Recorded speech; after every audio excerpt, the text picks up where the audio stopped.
आप सभी को मेरा क्रांतिकारी जोहार।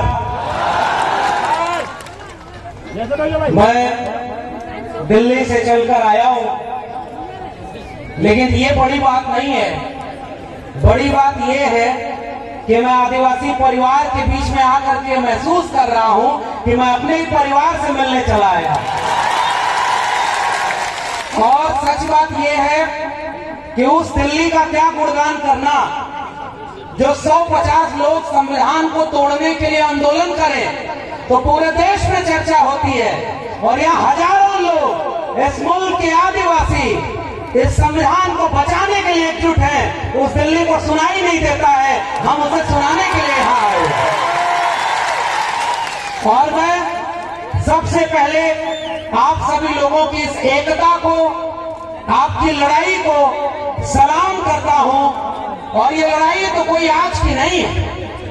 हम लोगों को तो पढ़ने लिखने का मौका मिला तो हम लोग भी गलत इतिहास पढ़ते थे। जब भी यहाँ लोग बता रहे थे कि जहां हम खड़े हैं ये बेड़का जगह है, और इसे बदल करके कैसे बेड़ेश्वर धाम किया गया है और वहां नए नए मंदिर बन गए हैं। ये गलत कर दिया, हमारे इतिहास पर अपना इतिहास आरोपित कर दिया। और हमारे लोग कह रहे थे कि हम इसे उनके नाम से नहीं बुलाएंगे, हम इन्हें अपने नाम से बुलाएंगे कि ये आज भी इस देश के मूल निवासियों की जमीन बेड़का है, और हम अपना इतिहास लिख करके उस इतिहास को गलत साबित करेंगे। और यही काम पूरे देश में हुआ है साथियों। आप तो जागरूक लोग हो, हम आपसे कोई नई बात कहने नहीं आए, हम तो आपसे मिलने आए और मिलकर जा रहे हैं।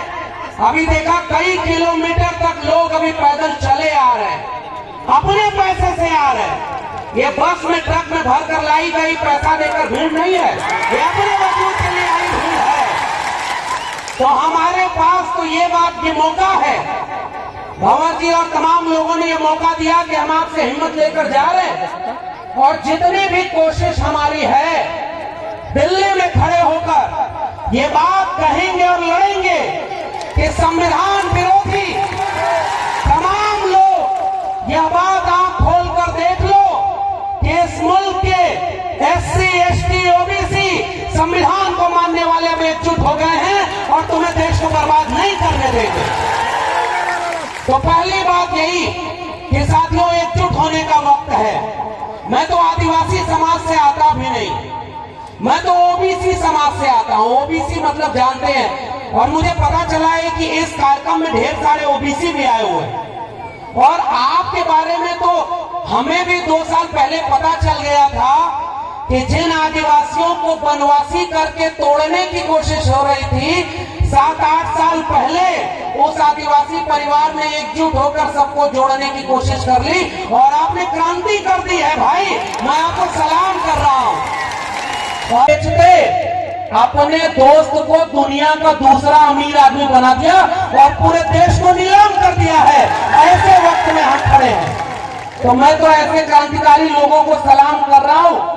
आपने ऐसा विधायक चुना जो आपके विद्यार्थियों की शिक्षा की चिंता करता है। मैं तो उत्तर प्रदेश का रहने वाला हूं, वहां जो विधायक और सांसद दिल्ली और उत्तर प्रदेश में है वो स्कूल और विद्यालय की चिंता नहीं कर रहे हैं, वो शौचालय और देवालय की चिंता कर रहे हैं और रोज उनको लड़वाते हैं।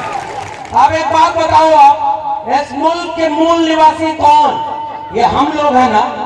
मैं OBC समाज से आता हूं और एक ही बात 2 बात कहने आया हूं। पहली बात तो शिक्षा की करने आया। मैं दिल्ली विश्वविद्यालय में पढ़ाता हूं और पता है अभी परमानेंट प्रोफेसर नहीं हूं, टेम्परेरी हूं। टेम्परेरी मतलब समझ रहे हैं? वो वाला टेम्परेरी नहीं जिसमें प्रधानमंत्री भी टेम्परेरी होता है, 5 साल बाद उसको चुनाव लड़ना। और वो ऐसे बन गया जैसे लग रहा है पूरा देश उन्हीं का है और देश बेच दो। हम लोगों को परमानेंट नहीं किया जा रहा। जानते हैं क्यों? जब तक इस देश के SC, ST और OBC, अभी हमारे पूर्व के विधायक साहब बोल रहे थे ना, जो नीचे था उसको ऊपर करना है और ऊपर वाले को। और मुझे पता चला कि बेड़का जहां पर ये कार्यक्रम हो रहा है, देश में बुलडोजर चल रहा है संविधान के ऊपर और लोगों को घरों को गिरा रहा है। बेड़का में कुछ दिन पहले बुलडोजर चल रहा था जमीन बराबर करने का, चल रहा था ना। हम भारत के संविधान को आगे रखकर इस देश की जाति व्यवस्था, जिसमें कोई मुख से पैदा हुआ, कोई भुजाओं से पैदा हुआ और अपने को ऊपर रख करके देश को बर्बाद किया, हम इस देश के SC ST OBC आज आओ संकल्प लें कि एक बराबर जमीन बनाएंगे और कोई बड़ा और कोई छोटा इस देश में नहीं होगा। भाई इस देश को बनाया हमने, इन बंजर जमीनों को उपजाऊ बनाया हमने और हमारे पुरखों की तो तस्वीर लगी है साहब, बाबा साहब डॉक्टर अंबेडकर और बिरसा मुंडा, टंटिया मामा, जयपाल सिंह मुंडा, सिद्धू कानू, तिलका माझी, अगर ये न होते तो ये देश ऐसा कभी नहीं बनता। यह बात मैं आपसे कहने आया हूं कि हमारे पुरखों ने ये लड़ाई लड़ी और मैं पहले ही अपील आपसे कर रहा हूं साथियों, बहुत सारे लोग बोलने को हैं। इस देश के सबसे पुराने इलाकों में से एक, सबसे पुराने बाशिंदे आप हैं ना, और आपने इस मुल्क को बनाया है ना, तो एक बात बताइए, आपके बच्चों के भविष्य को अगर कोई बर्बाद कर रहा है तो आप उसे बर्बाद होते देखेंगे क्या? क्या अपने बच्चों के भविष्य को बर्बाद करने देंगे क्या? अरे भाई इस देश में जिनको आपने बड़े बड़े नेता बनाया वो रोज मंदिर मस्जिद हिंदुस्तान पाकिस्तान और हिंदू मुस्लिम में पूरे देश में दंगा करवा रहे हैं और हमारे बच्चों की स्कूल विश्वविद्यालय सब निजी हाथों में बेच दिया ताकि हमारे आपके घरों के बच्चे न पढ़ पाए। इसलिए इस देश के मूल निवासी भाइयों, मैं आपसे एक अपील, एक गुजारिश करने आया हूं, भूखे रहना, प्यासे रहना, एक कपड़ा कम पहनना, आप घर में एक रोटी कम बनाना, लेकिन हाथ उठाकर बताओ आप अपने बच्चों को पढ़ाओगे कि नहीं पढ़ाओगे? स्कूल भेजोगे कि नहीं भेजोगे? आप सब कुछ सह लेना लेकिन अपने बच्चों को स्कूल भेजना। बाबा साहब डॉक्टर अंबेडकर ने एक बात कही थी, जिस दिन इस देश में मंदिर जाने वाली भीड़ स्कूल जाने लगेगी उस दिन इस देश में क्रांति हो जाएगी और इस देश को कोई गुलाम नहीं बना पाएगा। तो जो विधायक ने अभी 25, 30, 50 बच्चों को दिल्ली लेकर के दिखाया कि ये दिल्ली है जहां से पूरा देश चलता है, तुम्हें पढ़ लिख करके DM SP doctor engineer professor और जज बनना है। एक बात बताओ इस देश के आदिवासी लोगों, सुप्रीम कोर्ट में कितने जज आपके हैं पता है? 0 है। आपके हाई कोर्ट में कितने जज हैं? आपके प्रोफेसर कितने हैं? सब 0 हैं लगभग। और सारा कब्जा किसने किया है? 5% लोगों ने इस देश की 90% जगह, जमीन, प्रोफेसर, डॉक्टर, इंजीनियर सब पर कब्जा किया है। क्या हम लोग गुलाम हैं क्या? हमारे पुरखों ने लड़ाई लड़के इस मुल्क की मिट्टी को बचाया है ना। मुझे याद आता है बिरसा मुंडा का वो इल्गुलान, जब उन्होंने कहा था कि हमारी जल जंगल जमीन पर हमारा हक है और जितने बाहर से आए हैं, चाहे वो अंग्रेज हो, चाहे वो यहाँ के सामंती जमींदार हो, वो सब दिक्कू हैं और इन दिक्कुओं के खिलाफ हम इल्गुलान करते हैं और अपने मूल निवासियों के हक के लिए लड़ेंगे। बिरसा मुंडा ने क्या इसीलिए लड़ाई लड़ी थी कि आज 75 साल बाद इस मुल्क के सुप्रीम कोर्ट में आपके जज ही ना हो? आप, मैं दिल्ली विश्वविद्यालय से आया हूं भाई और आपसे कहने आया हूं कि आपके प्रोफेसर वहां नहीं है। 92 कॉलेज दिल्ली यूनिवर्सिटी के हैं, उसमें से एक भी कॉलेज का प्रिंसिपल कोई आदिवासी नहीं है। ये किसका देश है भाई? न जज हमारे, न वकील हमारे, न डॉक्टर हमारे, न इंजीनियर हमारे, और रोज ये कहते हैं हिंदू मुस्लिम के खिलाफ लड़ाने के लिए। अरे हमारे पुरखों को जब मौका मिला, सिद्धू कानू, तिलका माझी को, बिरसा मुंडा, जयपाल मुंडा को अंग्रेजों के खिलाफ भी बगावत की थी। आज वो लोग शासन कर रहे हैं जो अंग्रेजों से माफी मांगते थे। पहचाने कि नहीं? अंग्रेजों से माफी मांगते थे ना। अंग्रेजों से जो राजा महाराजाओं के इतिहास पढ़ाया जाता है और हमारे यहाँ खड़ी गम्मो कहते हैं, मूंछ पर राजस्थान को ताव देते हुए कहते हैं कि राजपूताना शान है। अरे भाई तुम्हारी तलवार को जंग लग गया था क्या जब इस देश को सब गुलाम बना रहे थे?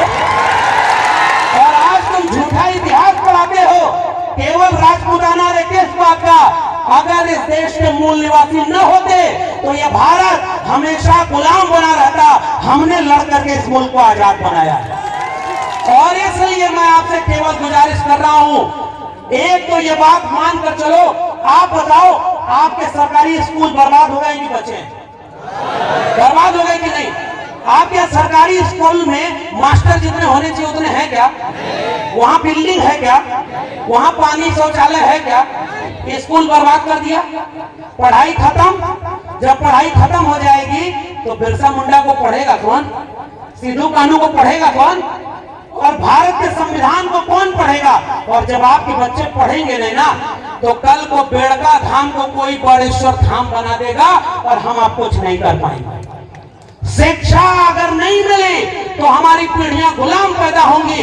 इसलिए इस राजस्थान के लोगों, इस भारत के मूल निवासी लोगों, इस देश के दलित पिछड़े आदिवासी लोगों, एक संकल्प लो कि चाहे कुछ भी हो जाए, हम अपने इसको घर के लड़के और लड़कियों दोनों को स्कूल भेजेंगे और पढ़ाई करेंगे ताकि आने वाली पीढ़ी गुलाम न पैदा हो। और दूसरी अपील करके आपसे विदा लूंगा। वो दूसरी अपील केवल इतनी है कि एक चीज, डॉक्टर अंबेडकर को हम क्यों मानते हैं? अभी एक गाना बज रहा था, आनंद राय साहब बैठे हुए हैं, हम लोग बहुत पहले इनको सुनते थे कि भाई मध्य प्रदेश में कोई घोटाला हुआ, वहां वो विसल ब्लोअर हैं, जान जोखिम में लेकर के लड़ाई लड़े, पता चला जो घोटाला करते रहा वो अमीर बनते रहा, देश को बेचते रहा और हमारे लोगों का हक खत्म हो गया ना। इसलिए दूसरी और आखिरी अपील, हम बाबा साहब को क्यों मानते हैं? क्योंकि उन्होंने भारत का संविधान दिया। बिरसा मुंडा के बाद अगर हम सबसे ज्यादा पढ़ने लिखने वाले, मैं तो ओबीसी समाज से आता हूं, लेकिन मैं तो सीना ठोक के कहता हूं, अगर बिरसा मुंडा और जयपाल सिंह मुंडा न होते, संविधान सभा में जयपाल सिंह मुंडा खड़े होकर न बोले होते कि हम सिंधु घाटी सभ्यता के वारिस हैं, हम इस देश के मूल निवासी हैं और इसकी जल जंगल जमीन पर पहला हक हमारा है, तब ये भारत भारत न बनता। इसलिए जो संविधान बना, बाबा साहब अंबेडकर, ज्योतिबा फूले और साहू जी महाराज से लेकर के बिरसा मुंडा, जयपाल मुंडा, सबने मिलकर एक ऐसा भारत बनाया, एक ऐसा संविधान बनाया जिससे हम सब बराबर हैं। हम सब बराबर है ना। अब तो कोई मुख से पैदा नहीं होता ना, कोई भुजाओं से पैदा नहीं होता ना। अरे भाई, दुनिया में इंसान एक तरफ पैदा होते हैं, यह देश ऐसा पाखंडियों का, यहाँ कोई मुख से पैदा हो रहा है, कोई भुजाओं से पैदा हो रहा है, कोई जमीन से पैदा हो रहा है। यहाँ डॉक्टर साहब अभी बोल रहे थे पाखंड इतना है, और पाखंड में देवी देवताओं के लिए लड़ाई हो रही है। एक किस्सा बस सुना दूं, नोटबंदी हुई थी ना, नोट बंद हो गई 500,000 की। एक आदमी जब पुरानी नोट बची थी तो उसको लेकर ऐसे ही किसी मंदिर में चला गया। मंदिर बनता है 5 साल पहले और ऊपर लिखते हैं विश्व का प्राचीनतम मंदिर यहाँ है। अभी 5 साल पहले बना, जमीन कब्जा करने के लिए। जमीन की लड़ाई आप लड़ रहे हैं और वहां गया वो आदमी तो। आपके अपने क्षेत्र की तमाम खबरों को देखने के लिए हमारे न्यूज़ 24 पब्लिक वॉइस चैनल को सब्सक्राइब करें और खबर को लाइक व शेयर करें।